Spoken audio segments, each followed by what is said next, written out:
So, of course, they monitor crimes in the larger cities across the US, and I was curious to see what ranked it among the 5. 5th was Baltimore, where there are roughly 36 homicides per 100K per capita. Number 4 was St. Louis, 38 homicides per 100,000 people.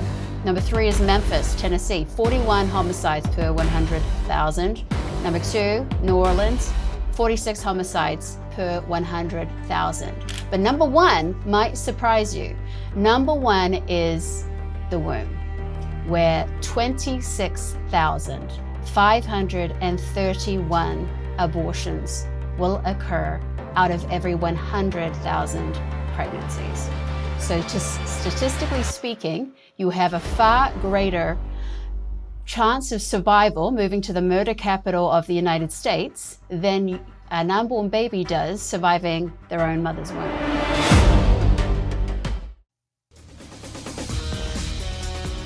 Ladies and gentlemen, I just got back from the United Kingdom and there was supposed to be another program on today, but on my way back, I said, we have to do a show on this right away because something happened in the news that was entirely barbaric and we need to address it right now. The program that we had scheduled for this particular podcast will play at a later date. We recorded several programs at the Cross-Examine Instructor Academy a couple of weeks ago. I just went over to the UK to be with Steve Meyer, the great Steve Meyer from the Discovery Institute. He had a big conference over there and wanted me and several other people to attend and record some video. And so we actually went to London, which, by the way, is the nicest Muslim city I've ever been to. I don't know if you've been to London, but it's getting more and more Muslim, ladies and gentlemen. I'm going to be showing you some short videos that we've done there. Then we went on to Oxford, where I was able to sit down with the great John Lennox, and we did about an hour-long interview that we'll play on this podcast shortly, some future date in the next few weeks. It's great to see Dr. Lennox. Please pray for him and his wife, Sally. They're experiencing health problems as they're in their 80s now. But there's no better apologist in my mind than the great Dr. John Lennox. You're going to see that conversation. We went to where C.S. Lewis lived. We stood in his home where he wrote Mere Christianity. He wrote the Screwtape Letters and so many other great books. I'll show you some pictures from that here coming up. And of course, the walk that he took there at Oxford, where J.R.R. Tolkien, the writer of The Lord of the Rings, convinced Lewis that Christianity was true on that little walk right outside of Oxford. Then we went on to Cambridge and met with Steve and all that. But today, we've got to talk about what happened in Massachusetts last week. In Massachusetts last week, the governor, I think her name is Maura Healey, signed a law which essentially made abortion legal up to the very moment of birth. That you could take a full-term baby and kill that baby if you wanted to, if you're the mother, and there are no restrictions on it at all. What was her justification for this? And right after this, I'm going to bring in my guest who we're going to discuss this entire topic with. But here is what the governor of Massachusetts gave as the justification for allowing abortion right up to the moment of birth. Here it is. Situations occur more often than many people realize. You'll hear shortly from a couple about what they endured and the physical, emotional, and financial toll that it took. We've heard from Kate Carson, who's here today, who learned her unborn son would not survive infancy. Because she couldn't get the care in Massachusetts, she had to travel to Washington, D.C. and became severely ill on the journey home. We've heard from a woman who spent $25,000 of her own money to travel to Colorado after learning her unborn daughter would not be able to live without profound suffering. We've heard from a Massachusetts doctor who's too often forced to tell patients with severe pregnancy complications that they must leave the state in order to receive care. We've heard from a physician in Maryland who's treated a growing number of patients from Massachusetts, traveling not only from states with abortion bans like Texas and Louisiana, but traveling from states like Massachusetts. So the governor gets up and gives some extreme situations where people have a issue where their baby is going to die after the baby's born. So therefore, we have to make abortion legal right up to the moment of birth. Well, to discuss this and many other topics related to this issue of abortion or many other questions, I'm going to bring in my co-author to the brand new book, The War on Reality, ladies and gentlemen. It is the great Phoenix Hayes, coming to us all the way from an underground bunker somewhere near Charlotte, North Carolina. Phoenix, we weren't planning to do this last week, but when this barbaric law was signed, I said, we got to talk about this. Yeah. And we talk about the issue of abortion and many other topics in the book, The War on Reality. But let me just get your reaction to the Governor Healey's justification for moving the line of abortion from 24 weeks all the way right up to the moment of birth. Do you think her reasoning had any validity to it? No, not at all. There's never a reason to kill an innocent life. It was so interesting that she said, well, they learned that the infant was going to die in infancy. Well, definitionally, everybody's going to die at some point. So how does it justify speeding up the act by doing it while they're still in vitro, it's still in the womb? I mean, there's so many complications involved in that. And then, of course, we're going to talk about the linguistic theft that they keep smuggling in there. I just noticed again and again and again, she kept referring to the care that these women needed. I thought, this isn't care for them. And then thirdly, I couldn't help but notice the money that kept coming up. She spent $25,000 out of her own pocket in Colorado. Maybe I'm pessimistic, but that's money that could be spent in Massachusetts. Why would we leave that on the table? Why are we sending women out of state to spend their good dollars for offing their unborn babies out of state when we could do it here in Massachusetts? Yeah, this is a prime example as well of using exceptions to justify a wider law. Exceptions make bad justifications for laws. She's saying because we have this extreme circumstance where someone is going to die in infancy, therefore it justifies that any baby, regardless of their situation, should be killed if the mother wants that baby killed up to the moment of birth. That does not follow. And to show you how silly this is, this kind of reasoning, to say that we ought to get rid of all speed limits because on a rare occasion you may need to rush a pregnant woman to the hospital would make no sense at all. You don't justify bad laws by exceptions, but that's what this woman is trying to do here. She keeps trying to say that because we had this extreme circumstance, this heart-tugging circumstance, that somehow, therefore, then abortion needs to be available for everyone. But as you just pointed out, if a baby's going to die right after birth, okay, the baby dies right after birth. That's no reason to kill it beforehand. And it's certainly no reason to give justification to kill every other baby who the mother decides that she doesn't want to have that baby right up to the moment of birth. But this is the Democrat Party for you, ladies and gentlemen. This is why in the book, The War on Reality, we talk about this. Phoenix and I are Christians. We're not Republicans or Democrats.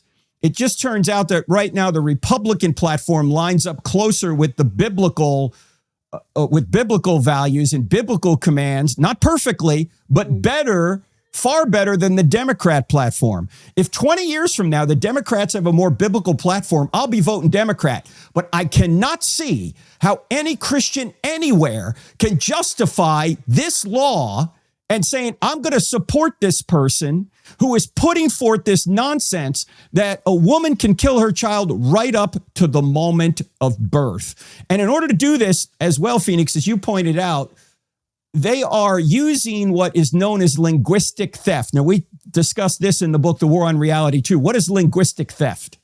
It's basically using one term that has positive attributes linked to it and changing the definition to be applied to something that's actually quite unthinkable. It's just euphemistic language. So we're not going to talk about going to help the mother murder her unborn baby. We're going to talk about the care that these women need. It's why we don't say, again, murder or kill. We say abort. We don't say kill the child in the womb. We say terminate. I mean, this is just hygienized language to make it sound less abhorrent, but it doesn't change the act of what they're doing. Yeah, you only need to whitewash something that's dirty. Yeah. And in order to say that I want to murder my child, that's not going to fly with most people. So you have to say, well, it's reproductive justice, or it's not a baby, it's the product of conception. Yeah. And when people actually hear what an abortion is, they get very, very uncomfortable. In fact, Brandon Gill, who is a new congressman, a freshman congressman from Texas, he's actually the son-in-law of Dinesh D'Souza. He married Dinesh D'Souza's daughter, and he, as I say, just came into the Congress in 2024, just under 2 years ago. And you may have seen some of the clips of him questioning people in a very calm, rational way. He doesn't get flustered. And a couple of months ago, he had a pro-abortion person on or at a hearing at which he was one of the congressmen questioning. And he went through a line of questions that had this woman squirming because he did not buy into linguistic theft. Let's take a listen here. Here is Congressman Brandon Gill from Texas. You're an advocate for abortion, for abortion policy. What's your favorite type of abortion? I am an advocate for patients having access to the full realm of reproductive health care. But do you have a preferred method of abortion that you like? I do not. Let me read through a couple different methods, and I want to get your take on how much you like these. The first type is called a suction abortion. This is when the cervix is dilated and a strong suction, 29 times the power of a household vacuum cleaner, tears the baby's body apart and sucks it through the hose into a container. Do you prefer that method? I stand by my former testimony. That sounds kind of gross, doesn't it? Sounds pretty gruesome. Do you agree? It does to me. I stand by how I answered your question fully and accurately. Okay, what about this one? This one is called dilation and curettage. After dilation of the cervix, a sharp looped knife is inserted into the uterus. The baby's body is cut into pieces and extracted, often by suction. Do you prefer that method? What I believe we are here to talk about today is the FACE Act. We are not here to talk about I'm asking the you, you're legality a of pro-abortion abortion. advocate. I'm asking if you prefer the dilation and curettage method. I am an access to reproductive health care advocate. You don't want to talk about abortion itself. Why is that? I would prefer to talk about the reason that the committee called the hearing. Is it because it's uncomfortable to talk about? I would prefer It should be uncomfortable. I would prefer, if you would let me finish my statement, to talk about the Freedom of Access to Clinic Entrances Act, which is what I was asked to come We're talking about what that here to access talk about. gets. How about this one? It's called dilation and evacuation. Forceps are inserted into the uterus, grabbing and twisting the baby's body to dismember him or her. If the head is too large, it must be crushed in order to remove it. Do you prefer that method? I would prefer to talk about the reason the hearing was called and the basis of my expert testimony. It's uncomfortable to hear this, isn't it? It is. I think it is, because it's barbaric and evil. How about this one? It's called the saline injection. It's when a 20% salt solution is injected through the mother's abdomen into the baby's amniotic fluid. The baby's skin is burned off. The baby ingests the solution and dies of salt poisoning, dehydration, and hemorrhaging of the brain. Do you prefer that method? I would prefer to talk about the subject of the hearing. This is the subject of the hearing. This is about protests outside of abortion clinics. I'm asking you about abortion. I stand by my prior testimony. Okay. I wouldn't want to talk about this either if I were you, because it is barbaric and evil. As Paul says in Romans chapter 1, they suppress the truth and unrighteousness to go their own way. Notice how she's trying to avoid acknowledging what abortion really is. She wants to color it or cover it over or whitewash it with pleasant sounding words like reproductive health care. This, ladies and gentlemen, is barbaric. When people understand that they're pulling body parts out of women, that should give us pause to say this just isn't right. When Planned Parenthood is caught on video selling body parts, and then who does the state of California go after? The guy filming Planned Parenthood selling body parts. They're suppressing the truth.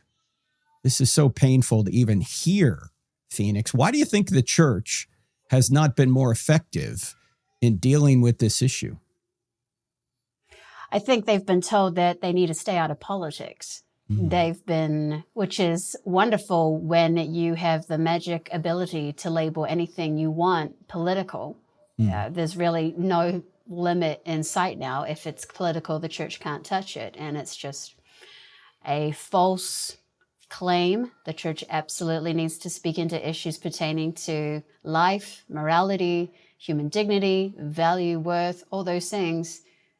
It's crazy to me that so many churches have bought into this issue. And the other thing is they seem to have a moral dilemma of, well, what if members of my congregation have had abortion? Well, statistically speaking, I can guarantee that members of your congregation have had abortion. So it's about being able to distinguish between forgiveness of past error and then making wise decisions and leaning on what's politically right for the future. Yeah, that's what we should always do when we talk about this issue, is point out that there are probably people listening right now who've had abortions. My job or our job is not to condemn you for what you've done. There's no way you can be forgiven. No, there is a way you can be forgiven. It's put under the blood of Jesus. Our concern now is to ensure that people moving forward don't do this. Right. There's forgiveness under the cross. Now, Governor Healy there of Massachusetts said this in an article. We'll put the article in the show notes, trying to justify this barbaric bill where people could abort their children right up to the moment of birth. Here's what she said. We believe that healthcare decisions should be made between women and families and their doctors, not politicians, Healy said. Abortion will remain safe. It will remain legal, and it will remain accessible here in Massachusetts. That's my commitment to you. Okay, I'm just going to change a couple of words from her quote. We believe that business decisions should be made between slave owners and their masters, not politicians, Healy said. Slavery will remain safe. It will remain legal, and it will remain accessible here in Massachusetts. That's my commitment to you. Now, obviously, ladies and gentlemen, when you put it that way, should Christians have been involved in politics to eradicate slavery 160 years ago? Obviously, the answer is yes. Well, why not abortion? In fact, we have an entire chapter in The War on Reality on why Christians need to be engaged in politics. A couple of the reasons are, if we're going to love our neighbors, we have to put laws in place to protect them from evil, like being murdered in the womb. And secondly, our ability to preach and live the gospel is partially dependent on the laws made in our jurisdictions, whether it's Washington, our states, or local governments. Because last I checked, there's no First Baptist Church of Tehran. There's no Calvary Chapel of Mecca. Why? Because politically they've ruled it out. And so these pastors that keep talking about, I just preach the gospel, don't think the gospel is very important then, because they're not realizing that politics affects their ability to preach and live the gospel. Also, Phoenix, there are some places in America that are very dangerous places to live. What are the top 5 most dangerous places to live in America? Yeah, so of course they monitor crimes in the larger cities across the US, and I was curious to see what ranked among the 5. 5th was Baltimore, where there are roughly 36 homicides per 100K per capita. Number 4 was St. Louis, 38 homicides per 100,000 people. Number 3 is Memphis, Tennessee, 41 homicides per 100,000. Number 2, New Orleans, 46 homicides per 100,000. But number 1 might surprise you. Number 1 is the womb. where 26,531 abortions will occur out of every 100,000 pregnancies. So statistically speaking, you have a far greater chance of survival moving to the murder capital of the United States than an unborn baby does surviving their own mother's womb.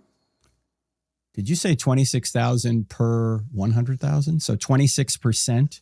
26% of recorded pregnancies. So that number would be slightly lower if you factor in all the miscarriages, because many women don't, that doesn't get documented. Mm-hmm. But of 36 million live births, an additional 1.3 million abortions were recorded for 2025. So 26% of all pregnancies end in abortion? Am I understanding that right? That's what the numbers say, but bear in mind, this isn't including miscarriages. Okay. Yeah. That's hard to believe. And I've also heard that in New York, there are more abortions of Black children than there are births of Black children. Because abortion, if I remember correctly, is predominantly, disproportionately, I should say, affects Black children. I think Blacks are 12 to 13% of the population, but they make up more than 30% of the abortions. Yeah. And that was Margaret Sanger, who started Planned Parenthood. Margaret Sanger's goal was to eradicate the Black population, and she put Planned Parenthoods in minority communities, and she's caught actually saying on occasion, a couple of occasions, that she wanted to reduce the Black population through birth control. And it got so bad, by the way, that even the Planned Parenthood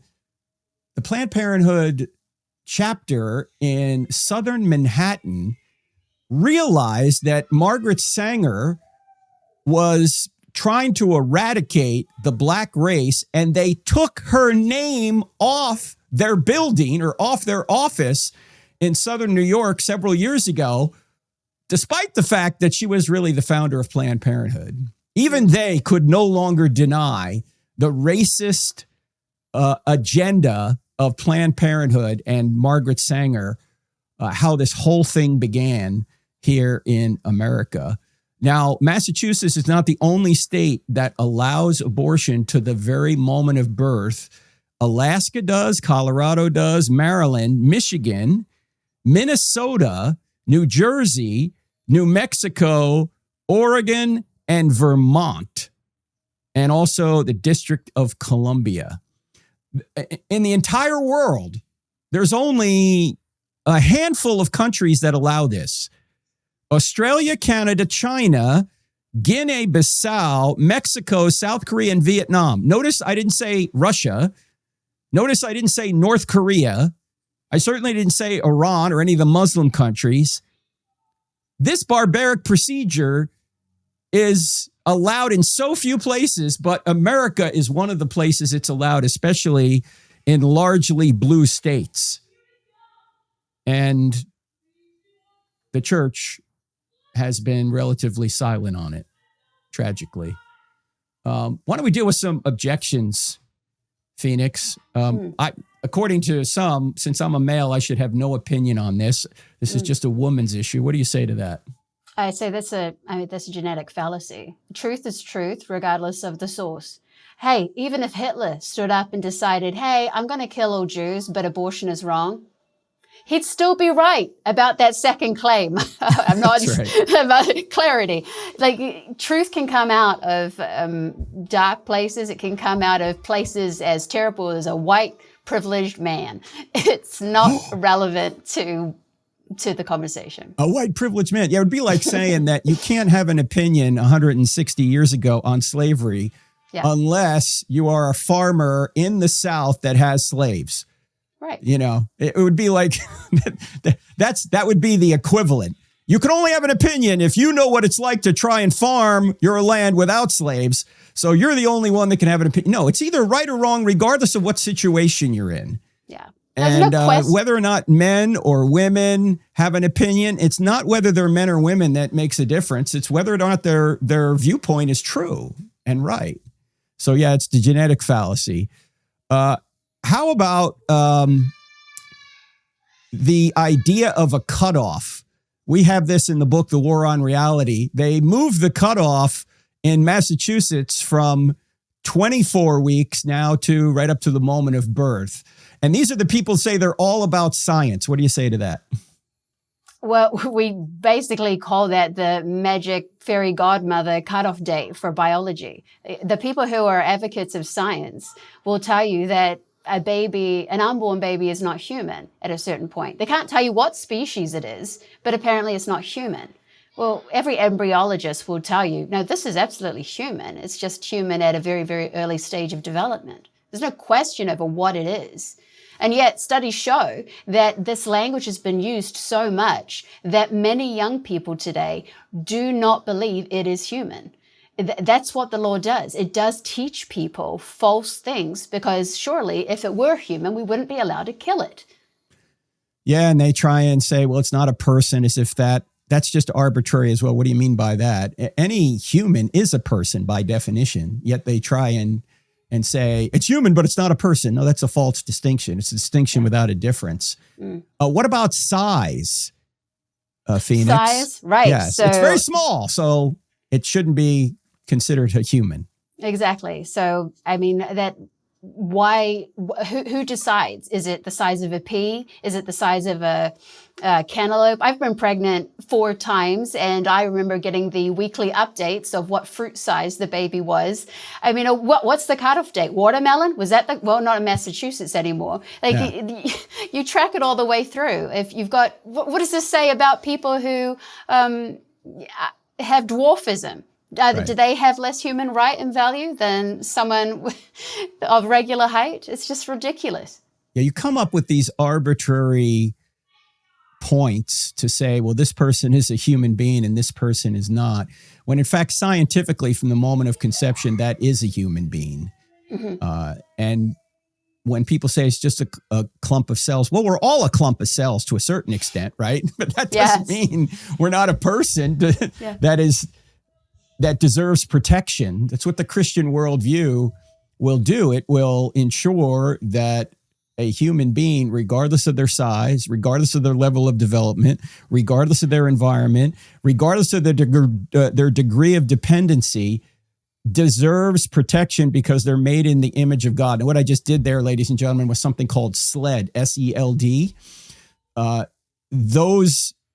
acronym SLED responds to people who make arguments for abortion, and we try and then point out that their arguments don't work. So we just did S, size doesn't matter.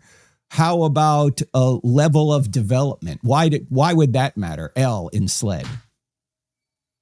Because the logical conclusion that follows from that is if you are a fully functional PhD grad who has a car accident and now has grossly limited cognitive ability, your right to life has been depleted. And that you may not get completely killed, but if the abortion logic follows, your caretakers have every right to do so. Yeah, level of development doesn't matter. How about environment?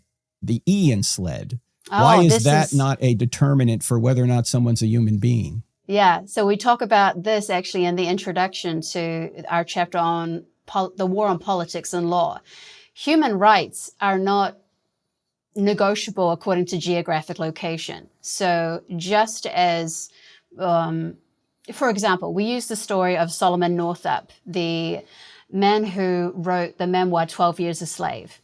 In the book, we talk about how he was a free black man in the 1840s living in the North. He goes to Washington, D.C. for a business trip, and there he's kidnapped by slavers, drugged, and dragged down to the Deep South, where he is kept as a slave for, you guessed it, 12 years. He eventually escapes and is reunited with his family later. What's interesting is, as he moves across state line further and further south, down to the Gulf Coast, his human rights are eviscerated. state line by state line. And everybody can objectively see how wrong that is, how it's illogical and inhumane.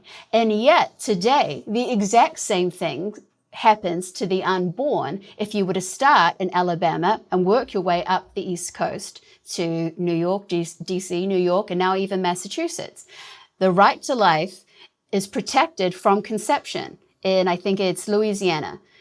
Carry on up across the East, carry on east and then north, and you get all the way up to no protections up until 40 weeks. In fact, Yeah. Here's the way we put it in the book, The War on Reality, the chapter on politics, chapter 15. We write, if you're pregnant, simply take a drive from the Gulf Coast up through the East Coast and watch as your baby's humanity melts away like ice cream left on the roof of a Planned Parenthood mobile clinic in August.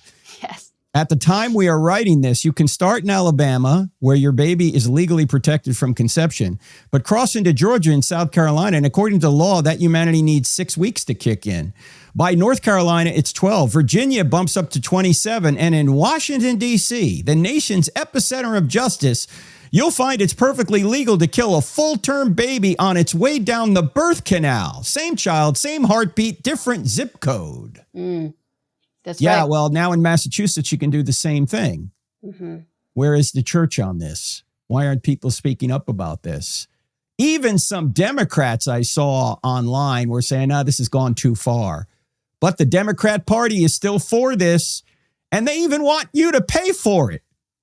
They want to use taxpayer-funded or taxpayer dollars to pay for abortion, including, and at least in Massachusetts and several other states, up to the moment of birth. I mean, this is barbaric, and that's why we had to do a program on it, ladies and gentlemen. And for the people who say this is all about science, yeah, we write in the book, nothing says science like a fairy godmother cutoff date. And the date keeps changing, doesn't it? From conception to 6 weeks to 12 weeks to 24 weeks to, no, there's no cutoff date. Kill the kid whenever you want. By the way, ladies and gentlemen, let me just ask you a question as we're thinking about this topic. The question is, when is killing your own child ever a solution to any problem you might have? I want you to marinate on that question. When is killing your own child ever a solution to any problem you might have? In Massachusetts, they said it's a solution to everything. You don't want the child anymore? How about this, Phoenix? The child might get in the way of my career.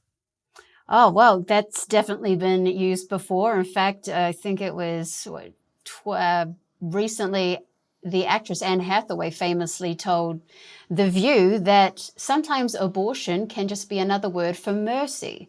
And she refers to this because she got pregnant at some point and she was at a vulnerable point in her career and it would have set her back. Well, I think that's places ridiculous limits on the ability of young women, for starters, and it also sets the priority list backward. Maybe you can still have a great career. It will just have to be put on hold a couple of years. That is not a terrible thing. On the other hand, maybe a career isn't the highest priority in your life. Well, certainly you shouldn't murder your child in order to advance your career. I mean, she called it mercy. Did she mean mercy killing? I mean, what? She was talking about mercy upon yourself. Oh. It's an act of love. It's a gesture of mercy to yourself so that you can have the future that you envisioned for yourself. Yeah. Whatever I want, I get. This is the me generation. So that appears to be what people are talking about now. Yeah. How about the idea, Phoenix, that is put forth that the Bible doesn't really talk about this? The Bible doesn't really talk about abortion. What would you say to that?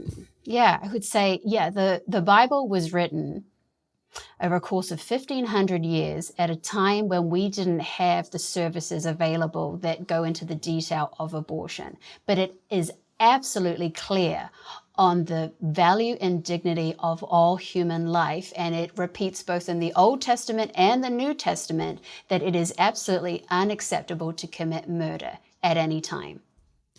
There's a lot of places in the Bible that we could go to that touch on the issue of abortion. Obviously, thou shalt not murder is the biggest, but some will go in the Old Testament to passages in Psalms about the baby being knit together in the womb, or in Jeremiah, before I was ever conceived, that you knew me, God knew me. You can go there, but I think Luke chapter 1 is a great passage to go to, because this is the instance where Mary, who has just been impregnated by the Holy Spirit, just has Jesus in her womb. She goes to visit Elizabeth, who has John the Baptist in her womb, and John the Baptist is about 6 months older than Jesus. And here's what happens. This is verse 39 of Luke chapter 1. At that time, Mary got ready and hurried to a town in the hill country of Judea, where she entered Zachariah's home and greeted Elizabeth. When Elizabeth heard Mary's greeting, the choice leapt in her womb. No, it doesn't say that. It says the baby leapt in her womb, and Elizabeth was filled with the Holy Spirit. Oh, that's okay. It's one of Phoenix's babies have come into the room right there. See, we're a total family program here. Total family program for those of you watching. One of my precious environmental burdens, as they say. One of your precious choices, which you decided to have. Mm-hmm. Anyway, here's the point. When Elizabeth heard Mary's greeting, the baby, John the Baptist, leapt in her womb, and Elizabeth was filled with the Holy Spirit. And in a loud voice, she exclaimed, "Blessed are you among women, and blessed is the child you will bear." So the point here is that if Massachusetts, the law in Massachusetts was in place in the first century in Judea, both Mary and Elizabeth could have murdered John the Baptist and Jesus. And here the Bible is pointing out that what's in the womb is a baby. It's not a clump of cells, not a choice, not a raccoon, it's not a squirrel. We all know it's a baby. And by the way, ladies and gentlemen, dead things don't grow. Okay? A baby in a womb is growing. And it is what it is as soon as it's conceived. It's just not fully developed.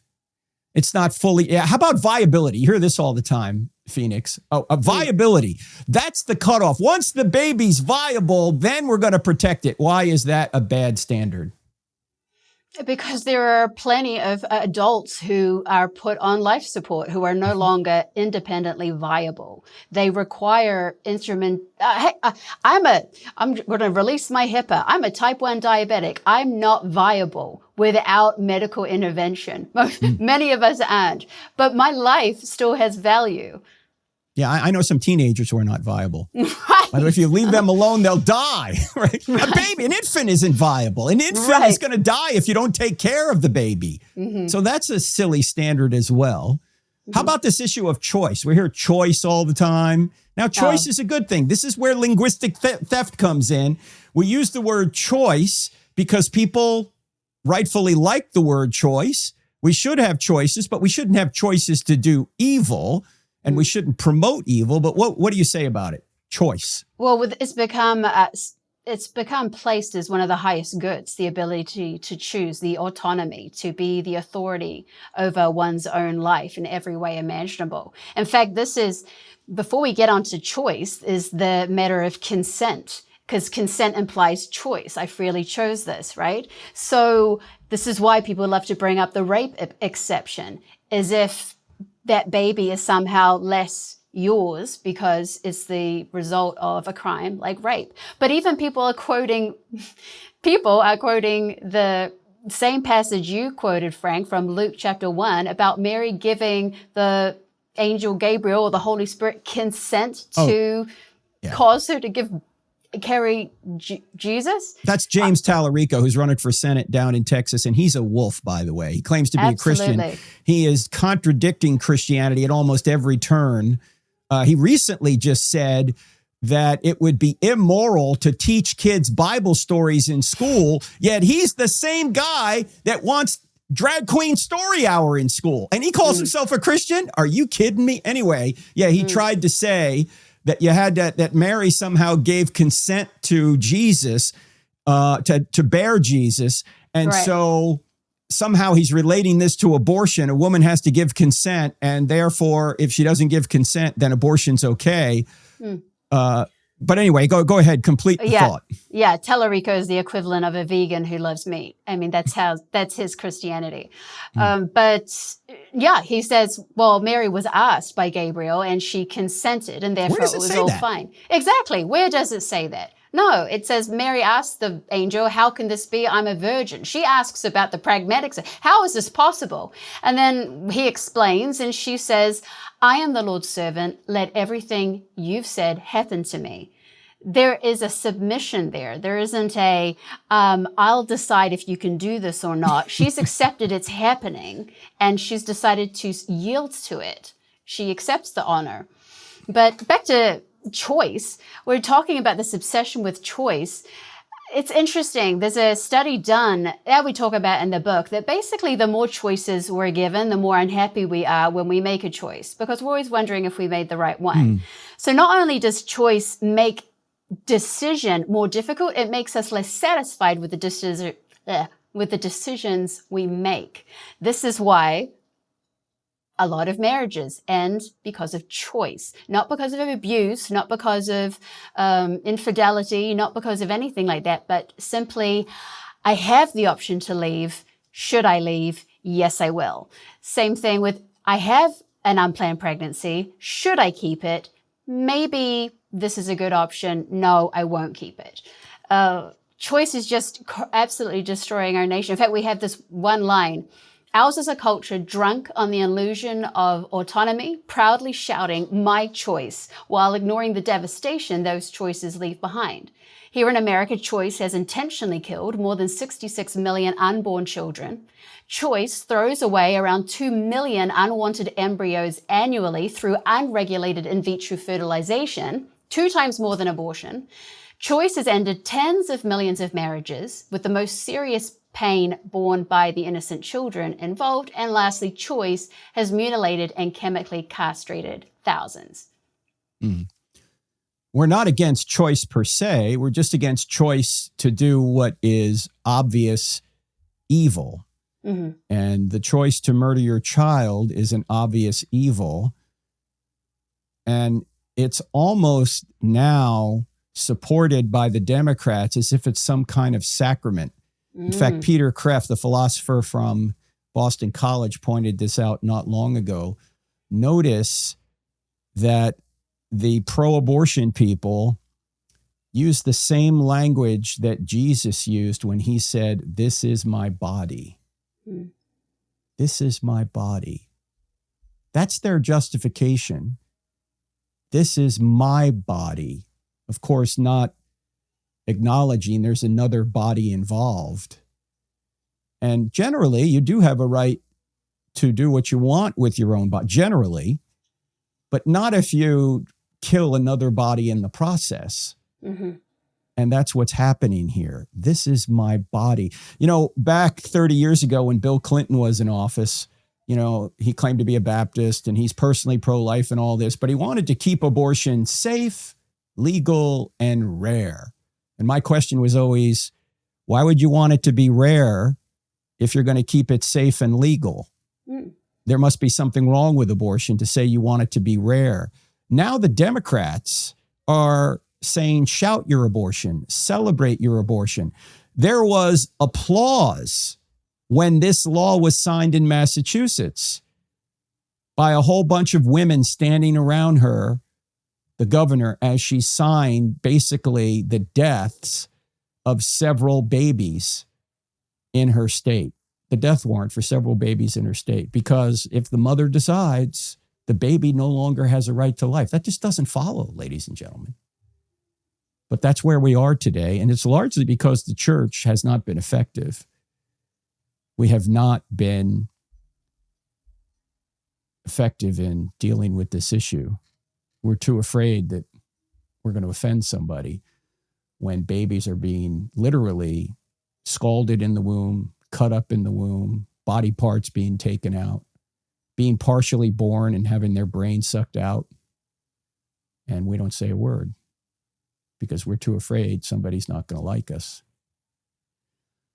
It's interesting that you say that Clinton led with, it should be rare. Mm-hmm. That's exactly the justification I hear again and again for abortion up till birth. Whenever you challenge it, people will say, well, it's not like there are just all these women who want to make a last-minute decision and abort their baby in week 39. No, it's for rare cases. Rare cases. That's not the point. If it's rare, it ought to be dealt with on a case-by-case basis, as you already said. We don't build laws around exceptions.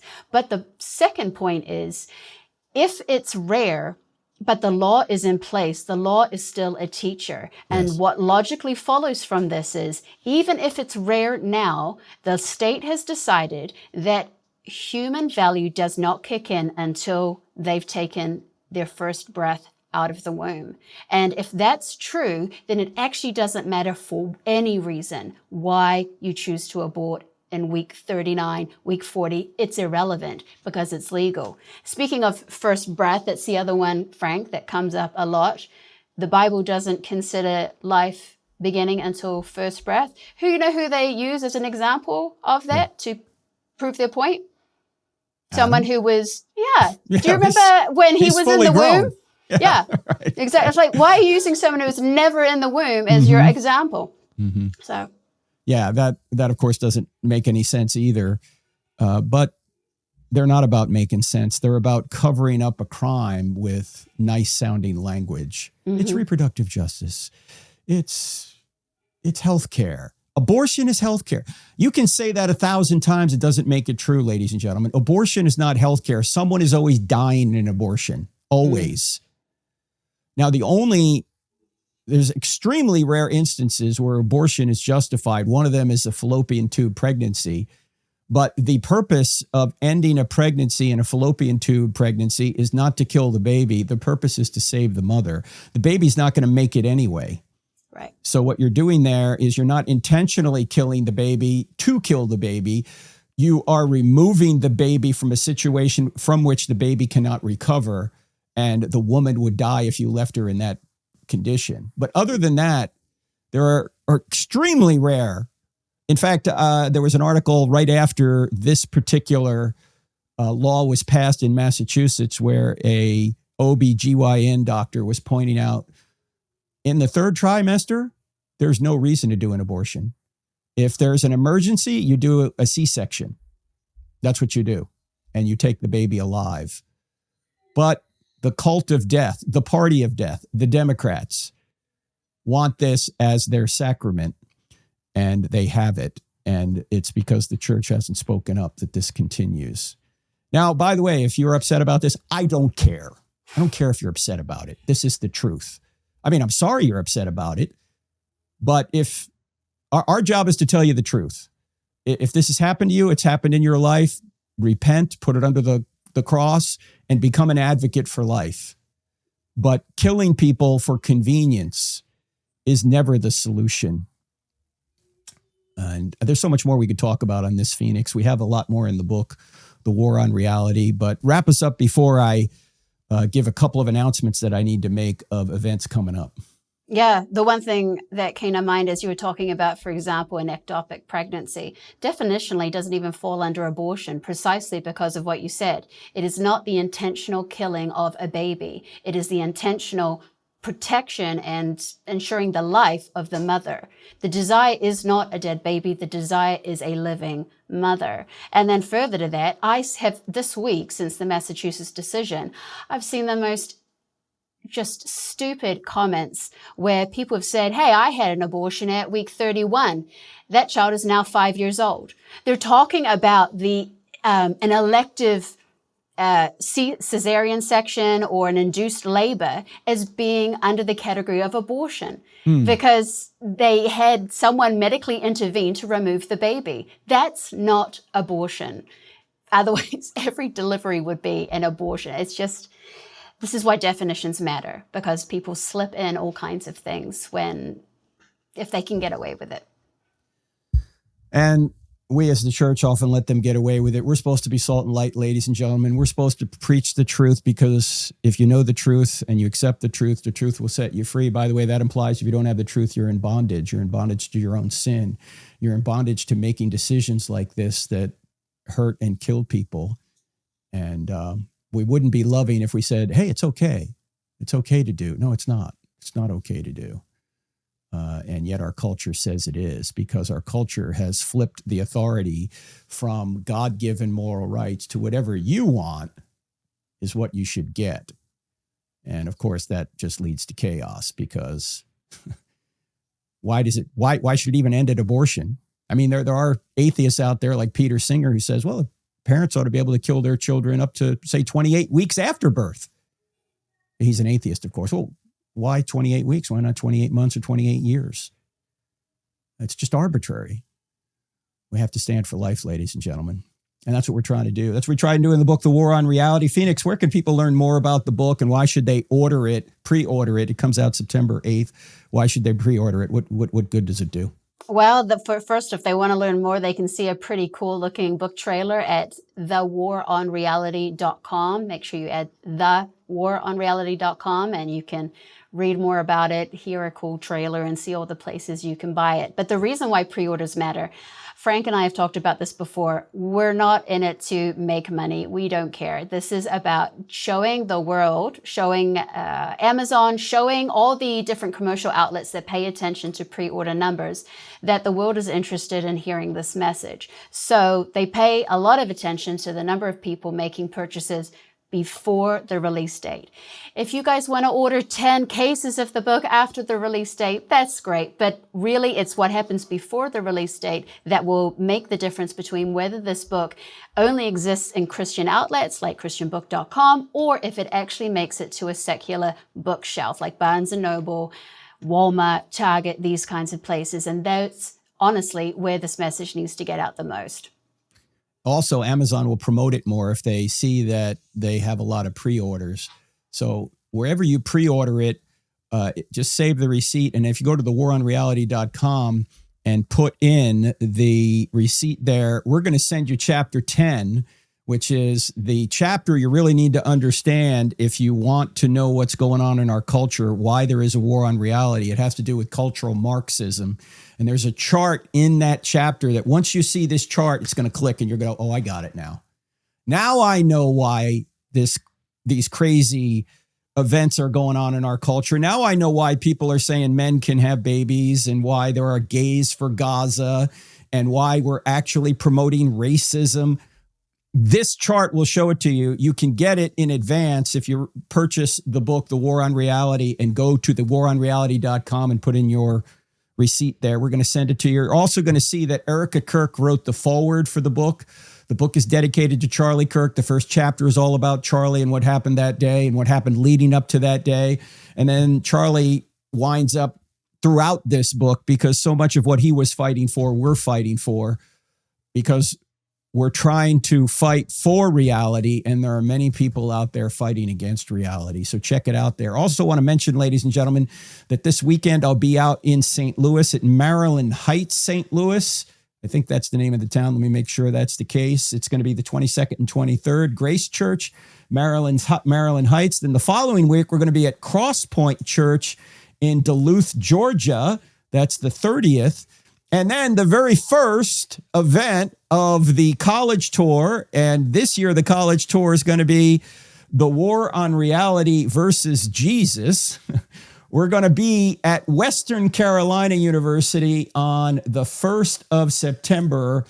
And then following that up, we're going to be on the 14th, 15th, and 16th. We're going to be at University of Georgia, then UNC Charlotte, then UNC Chapel Hill. Those are the next 3 or 4 college events on the calendar. You can go to our website, crossexamine.org, and click on events. You will see it there. So thank you, Phoenix Hayes, for a great talk on a very dark subject that Christians need to wake up on.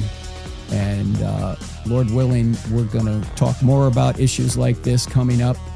And we hope to see you out there on the road. Please pray for this new college tour coming up. Pray that the book does well and that the gospel gets out, because the gospel is all over this book. We want to get it in secular places so more people will see it. All right, great being with you, friends. Lord willing, we'll see you here next week. God bless. If you're looking for solid answers to life's biggest questions, don't miss the latest episode of I Don't Have Enough Faith to Be an Atheist. Find it on Apple Podcasts, Spotify, Pandora, iHeart, OnePlace, and Podchaser. Tune in, discover the truth, and share it with someone who needs it. Let's keep spreading the truth together.